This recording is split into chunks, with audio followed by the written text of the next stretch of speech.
Once there was a man, Anderson, who lived with his small family. His wife, Elizabeth, and 2 children, O'Neill and Mealy. O'Neill and Mealy were in grades 5 and 4. Both were naughty but good at studies.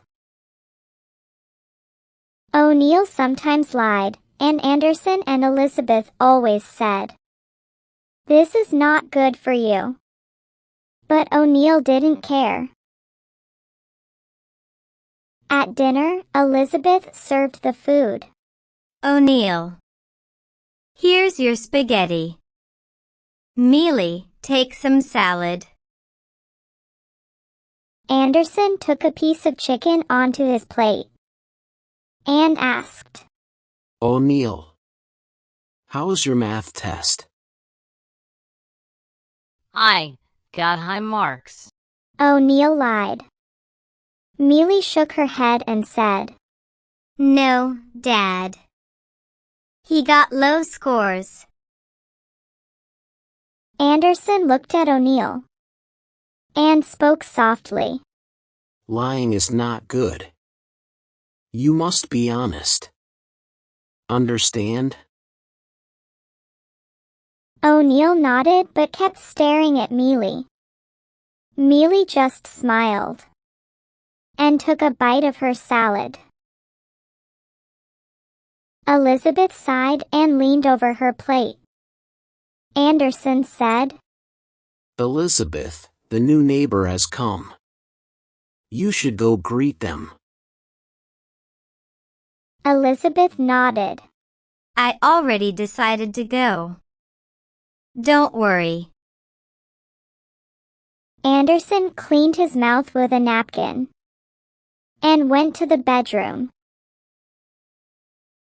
The next day, Elizabeth carried almond cake to the new neighbor. Mrs. Jones opened the door, smiling, and introduced herself. After some talking, Elizabeth returned home. Mrs. Jones had 2 kids, Emma and James, in grades 6 and 4. Both were sensible and had become friends with O'Neill and Mealy. One evening, Elizabeth invited the Jones family for dinner.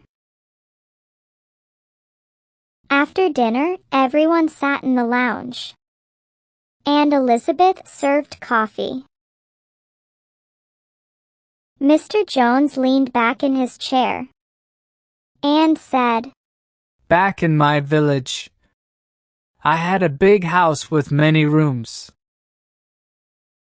Servants would bring food, clean the floors, and even water the plants.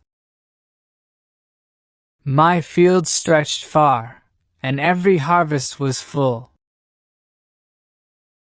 I came to the city because I wanted to do a job here.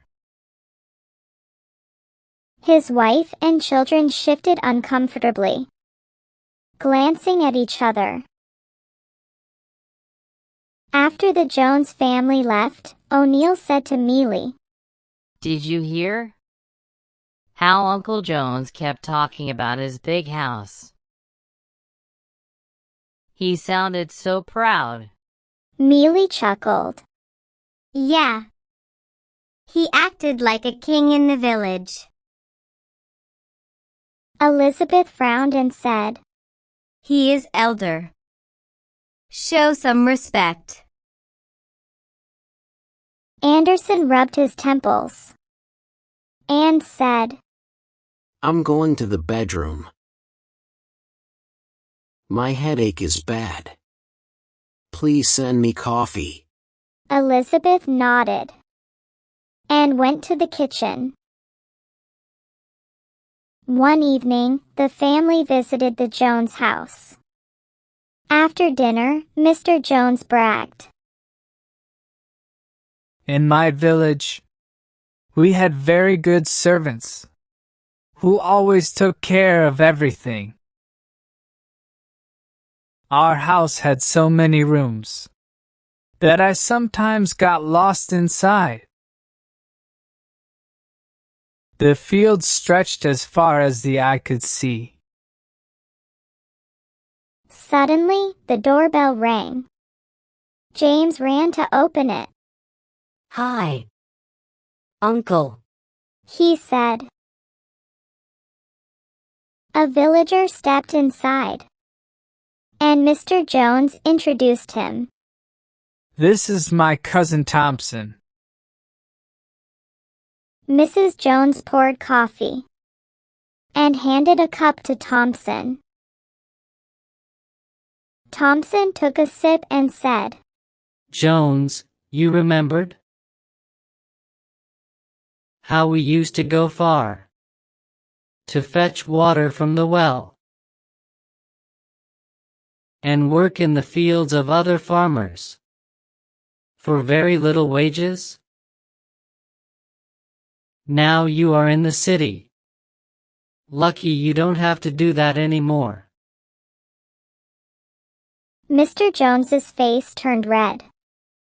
He couldn't meet Anderson's or anyone's eyes. Mrs. Jones, Emma, and James looked embarrassed.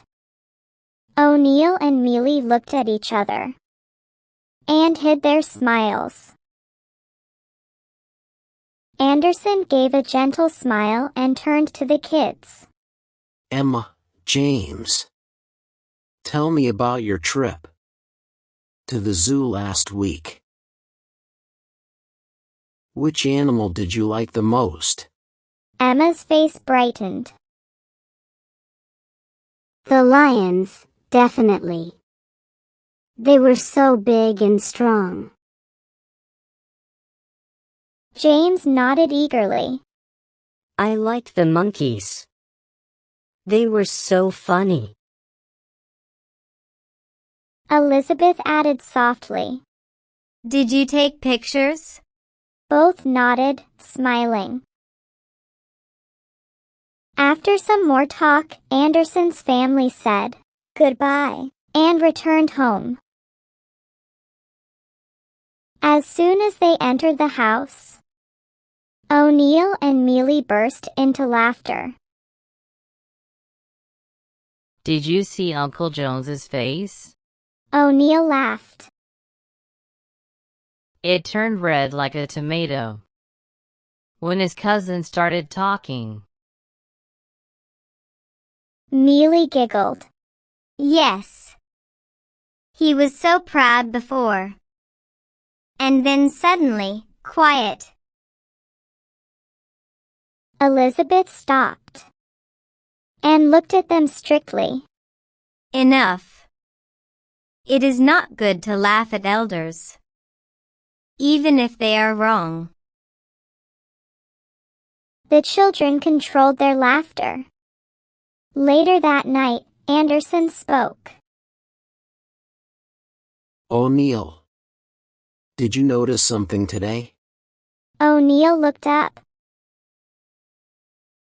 You saw how ashamed Mr. Jones felt because of his lies. Anderson said gently. Never lie to look important. Lies always come out, and they hurt your respect. O'Neill nodded seriously. Dad, I promise I won't tell lies anymore. Anderson smiled and patted his head. Mealy grinned and said, Good. Now our house will be life-free. Even about homework. O'Neill stared at Mealy for a moment, then laughed. Elizabeth and Anderson smiled at the children. Moral: always tell the truth. Lies can get you caught.